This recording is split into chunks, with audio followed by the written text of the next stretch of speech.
Niki Ahlus Sunnah wal Jamaah.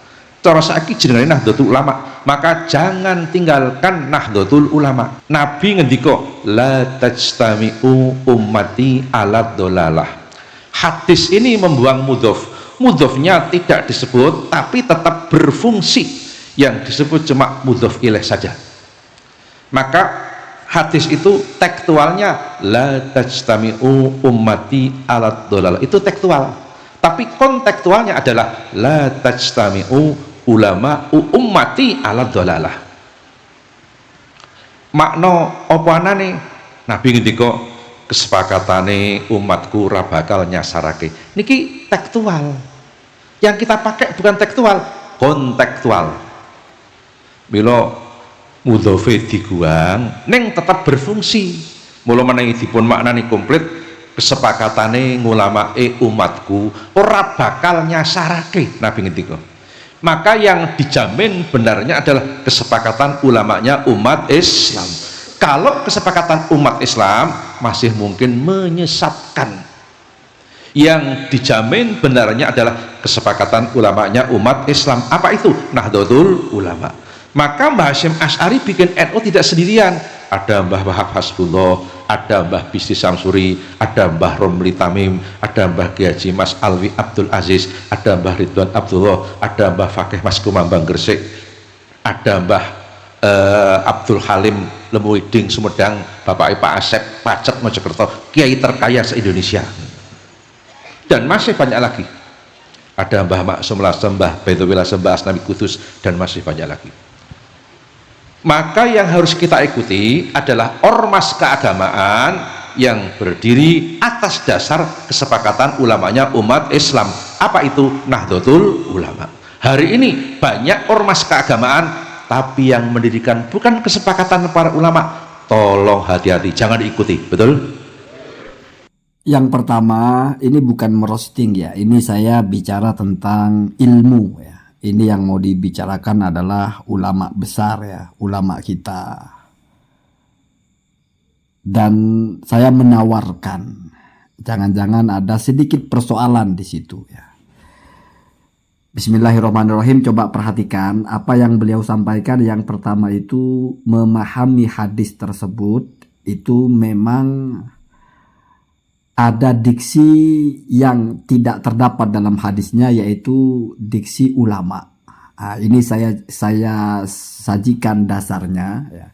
Ini ada dalam berbagai kitab, salah satunya Tuhfatul Ahwadi dan juga Merqatul Mafatih ya.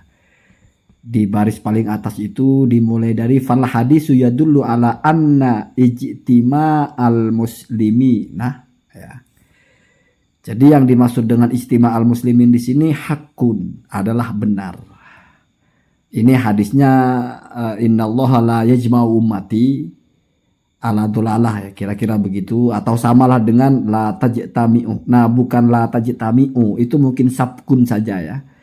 Karena kalau la tajtami'u itu kok kayak ada wawunya, enggak, itu mungkin kita salah dengar. Aslinya la tajtami'u ummati begitu ya. Karena fa'ilnya itu ummah, itu fi'il mudhari, kayaknya begitu.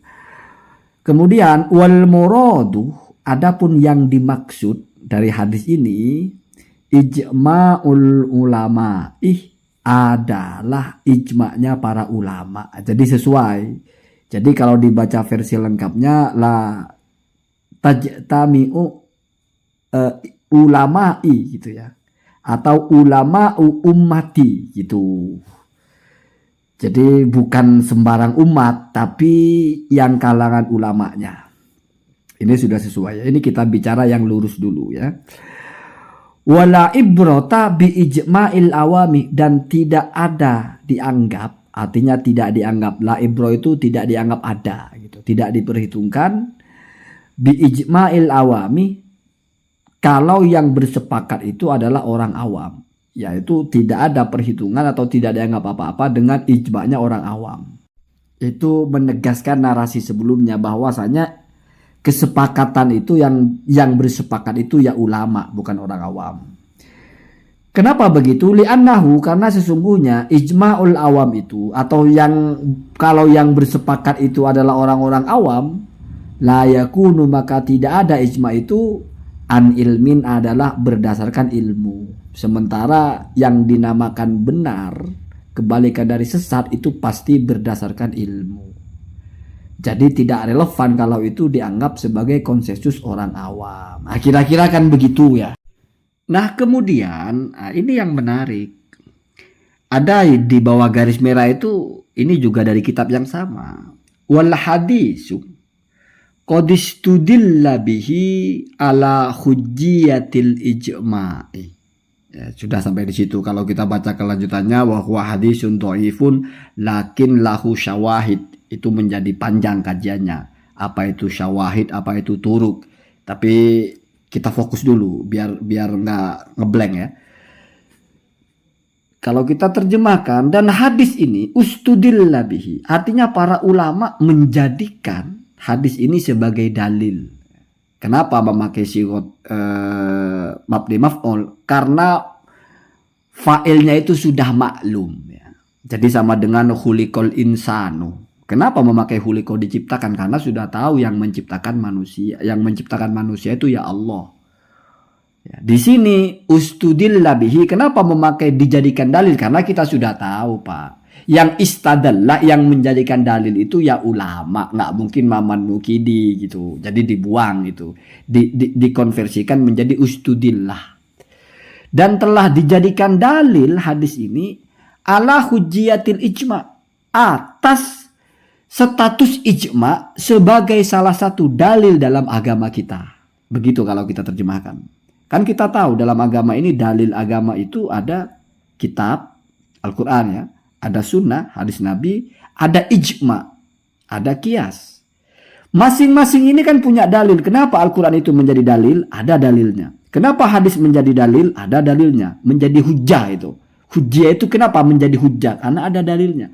Kenapa ijma bisa menjadi hujjah, bisa menjadi dalil? Ya berbasis salah satunya adalah ada yang Al-Quran. Kalau Al-Quran itu Imam Syafi'i misalnya sabilil mu'minin, itu ijma berarti. Kalau hadis ya salah satunya ini. Nah, masalahnya sekarang berarti hadis ini kaitannya dengan ijma. Kalau kita bicara ijma, itu bukan perkumpulan, bukan banyak orang yang sepakat. Enggak, itu enggak ijma. Ada 100 orang, 90 orang sepakat, enggak ijma itu. Ijma itu harus semua sepakat, itu namanya ijma.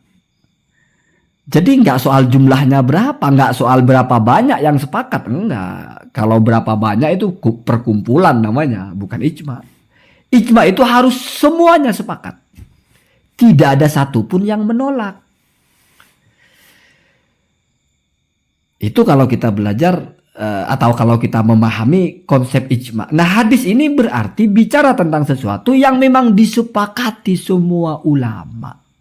Berarti salah satu contohnya misalnya ya sholat wajib, ya puasa wajib, puasa Ramadan wajib, itu kan disepakati semua ulama itu.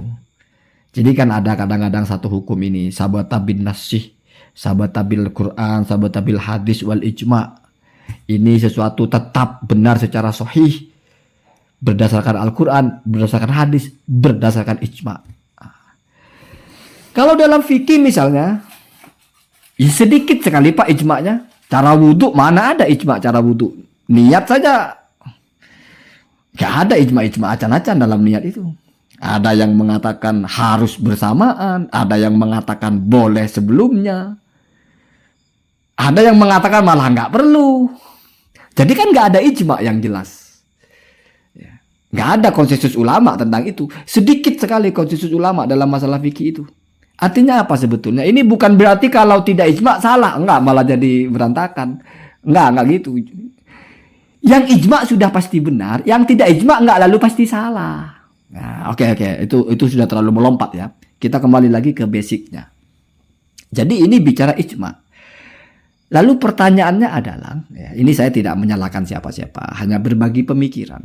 Kalau diterapkan kepada ormas, ijma itu biasanya muatannya itu hukum taklifi, hukum yang mengikat, halal, haram, wajib, sunnah. Kalau ormas di mana taklifinya?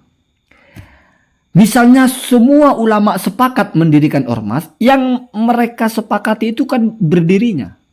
Apa apa semua ulama itu mewajibkan kita ikut sehingga ikut ormas menjadi wajib secara ijma? Saya kira enggak. Satu. Yang kedua, ya, kalau ditarik kepada ormas, misalnya Nahdlatul Ulama, didirikan oleh, kan disebut tadi Mbah Hasyim Asy'ari siapa-siapa. Apa itu sudah mencapai ijma? Artinya apa semua ulama pada waktu itu sepakat? Oh mungkin, bisa jadi iya. Kan tidak ada penolakan. Ijma itu kan ada yang sukuti bahasanya. Oke, kita terima. Tapi kan nggak hanya NU yang begitu. Perti misalnya. Al-Wasliyah, kan banyak juga organisasi Islam itu yang di situ ulama yang mendirikan juga banyak. Nanti itu juga ijma. Maka jalan tengahnya adalah, ya kalau kita tidak mau menyalah-nyalahkan. Oke, setiap organisasi itu ijma lah. Anggaplah, kenapa? Karena saya bikin organisasi A, kamu bikin organisasi B. Saya memang tidak ikut organisasi kamu, tapi saya tidak menyalahkan, sukuti lah ya. Jadi semua ormas Islam yang dulu-dulu itu berbasis ijma, kesepakatan semua ulama lah, anggap begitu, walaupun yang disebut hanya beberapa, tapi yang lain kan tidak menolak. Tapi kan tidak ada kewajiban ikut. Apakah ijma'nya itu adalah mendirikan plus mewajibkan orang lain ikut? Sepertinya tidak. ADART mana yang mewajibkan orang ikut? Namanya organisasi, bukan hukum agama toh. Gitu ya. Jadi karena kalau narasi ini saya kira agak-agak mengganggu sekali kalau kita harus ikut satu organisasi saja karena ini sudah berdasarkan ijma. Lalu yang lain bagaimana? Ya. Atau mungkin relevan dengan yang baru-baru. Nanti kan PWI juga kena juga itu. PWI kan juga ormas keagamaan atau mungkin bukan ya, wallahu alam ya. Tapi kan Perjuangan Wali Songo Indonesia masa bukan ormas Islam, lalu ormas apa? Ormas sosial mungkin. Mungkin FPI yang dimaksud. Atau apa gitu. Jadi kayaknya kalau kita, ini saking saya berhati-hatinya ya, biar kamu tahu bagaimana bahasa saya kalau mengomentari orang-orang tertentu itu ya. Nggak merosting ini. Jadi misalnya pun oke lah NU itu ijma, tapi kan yang mujma alaih itu adalah berdirinya, bukan wajib ikut. Karena nanti ngeri Pak, kalau misalnya kita tanamkan ikut NU itu sudah berbasis ijma. Wah, kalau kita tidak ikut berarti kita menyelisihi ijma, atau kita mengatakan tidak wajib ikut NU berarti kita menyelisihi ijma. Berat itu. Walaupun nggak kafir, karena ijma itu ada yang tidak maklumun minaddin bidoruri lah ya. Ada itu, kita jangan bicara kafir-kafir lah. Apalagi misalnya kita ikut ormas lain, atau misalnya kita menolak, apalagi yang sekarang yang disebut NU-nya itu kan, bagaimana kalau orang misalnya tidak sepakat dengan NU karena statement satu orang, itu kita nolak NU-nya apa nolak tokohnya? Kan kita juga bingung masalah itu. Artinya begini, yang paling penting untuk dicatat adalah memang apa-apa yang disepakati semua ulama itu sudah pasti benar. Tapi tidak lalu yang tidak disepakati oleh semua ulama. Hanya ada sebagian ulama yang sepakat lalu pasti salah. Tidak mungkin itu. Kalau begitu berantakan. Madhab fikih yang 4 itu sama-sama tidak sepakat. Madhab Syafi'i tidak sepakat dengan madhab Hanafi. Madhab Hanafi tidak sepakat dengan madhab Maliki. Madhab Maliki tidak sepakat dengan madhab Hambali. Madhab Hambali tidak sepakat dengan madhab Syafi'i. Jadi semuanya itu adalah berselisih. Berarti semua adalah tidak ijma. Apa lalu tidak boleh diikuti? Ya enggak.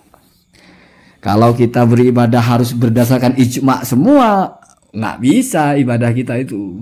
Dalam sholat yang ijma paling jumlah rakaatnya. Masalah baca Fatihahnya, masalah takbiratul ihramnya, Allahu Akbar aja mungkin kita dengar harus Allahu Akbar gitu. Ada Pak madhab Malik, madhab Hanafi misalnya, ya nggak Allahu Akbar juga boleh, Allahul Adim boleh, Ar-Rahmanu Akbar boleh, Allahu Kabir boleh. Itu saking berbeda-bedanya ulama. Ada yang memasukkan niat kepada rukun. Imam Syafi'i misalnya takbir itu harus dalam hati niat. Imam Hanafi malah enggak, bisa niat sebelumnya. Imam Ahmad juga bisa sebelumnya. Puasa misalnya Imam Syafi'i harus, tapi itu niat harus puasanya malam. Imam Hanafi niat setelah subuh pun boleh. Jadi kan tidak ada ijma sama sekali. Apa lalu salah? Enggak juga. Jadi kalau ditarik lagi ke ormas, seandainya ada ormas yang didirikan secara ijma gitu, semua ulama sepakat, misalnya walaupun Sukuti, ya ikut boleh, tidak ikut pun ya tidak apa-apa.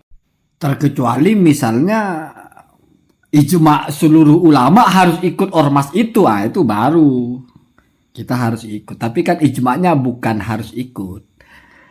Atau jangan-jangan maksudnya ini sudah hasil kesepakatan para ulama yang harus kita ikuti. Oh berarti sebetulnya bukan ormasnya kalau begitu, tapi ajarannya. Oh ya kalau ajarannya NU itu kan tidak punya ajaran baru tuh.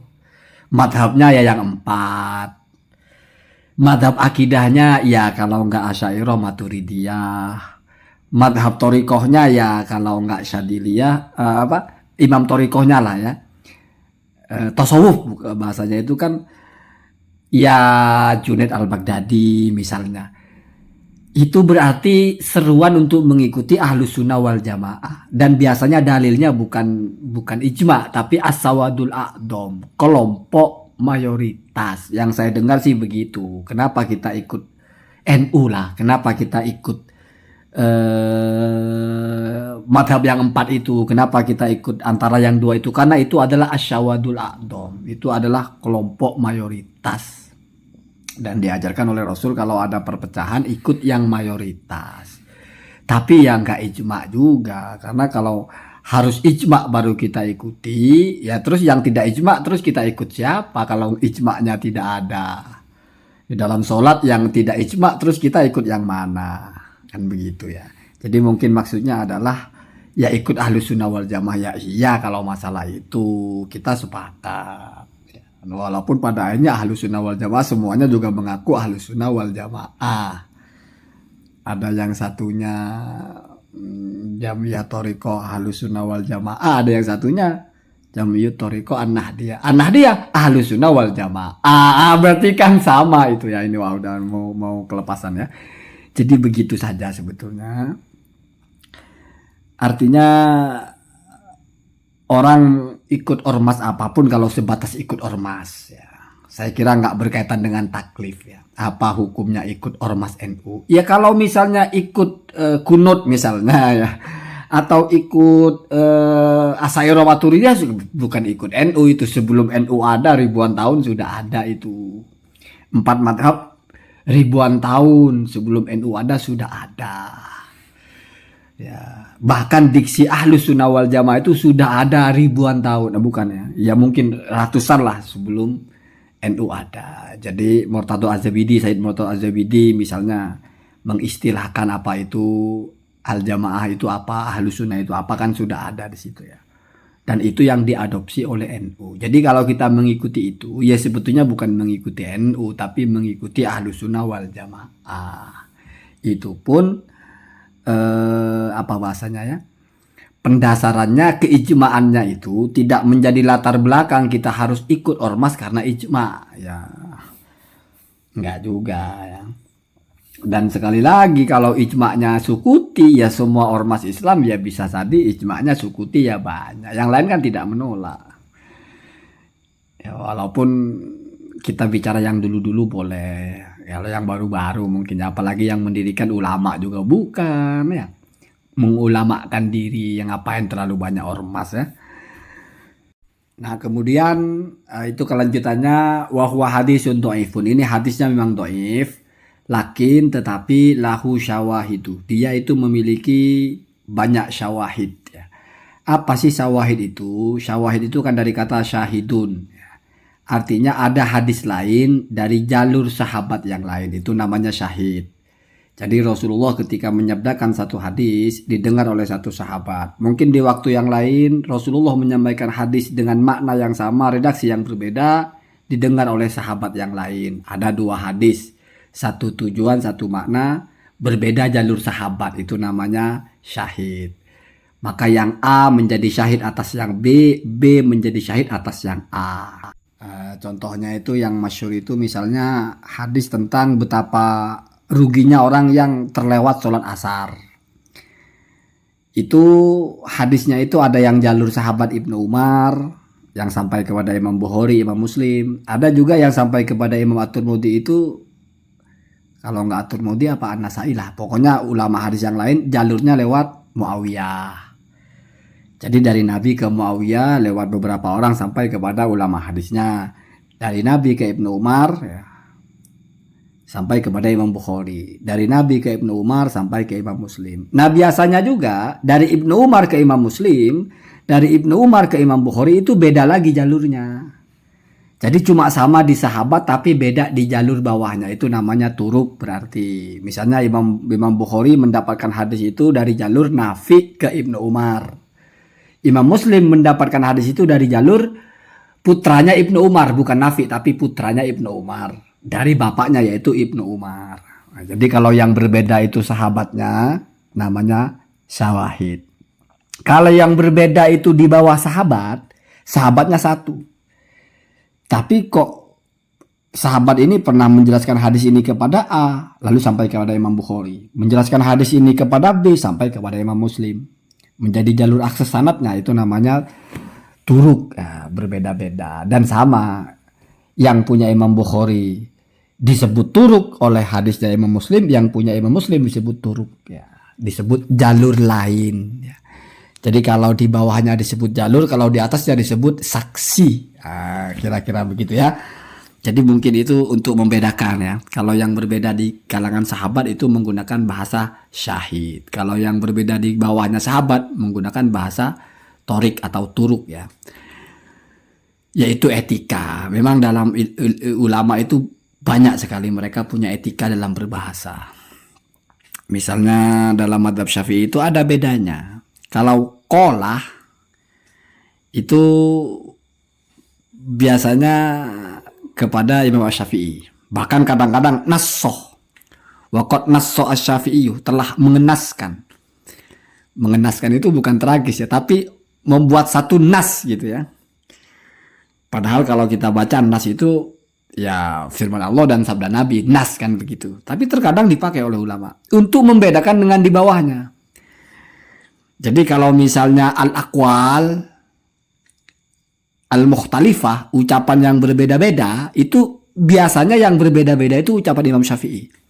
Kalau al-wujuh, itu berbeda-beda ucapan di bawahnya Imam Syafi'i. Qaulul ashab bahasanya. Ucapan ashab itu disebut wujuh.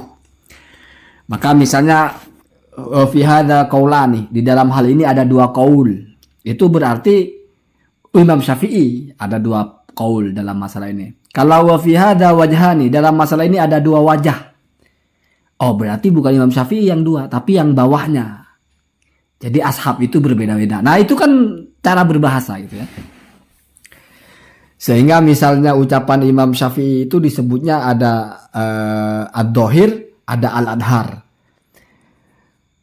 Gak ada yang khotok dan benar dan salah, gak ada. Tapi yang jelas dan yang lebih jelas gitu. Yang lebih kuat bahwa itu ucapan Imam Syafi'i. Nah kalau yang di bawahnya itu ada sahih, ada asoh. Jadi tidak pernah ada bahasa ini ucapan Imam Syafi'i yang asoh, yang lebih benar. Nggak ada begitu, nggak sopan namanya, kurang ajar itu.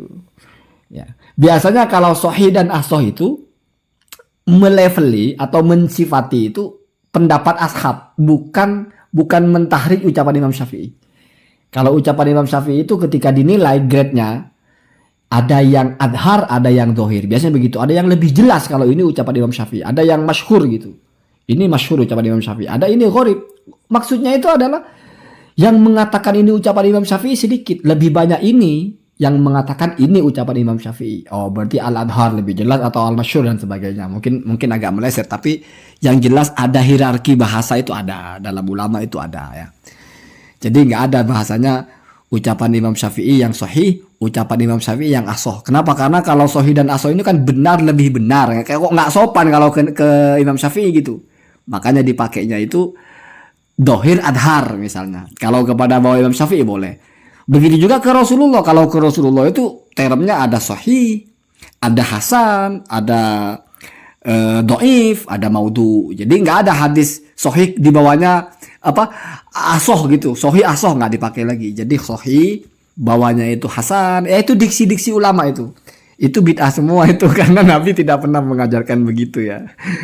Jadi Nabi itu tidak pernah mengajarkan hadis sohih itu apa, terus hadis itu ada yang sohih, ada yang doif, ada yang hasan, nggak pernah begitu ya.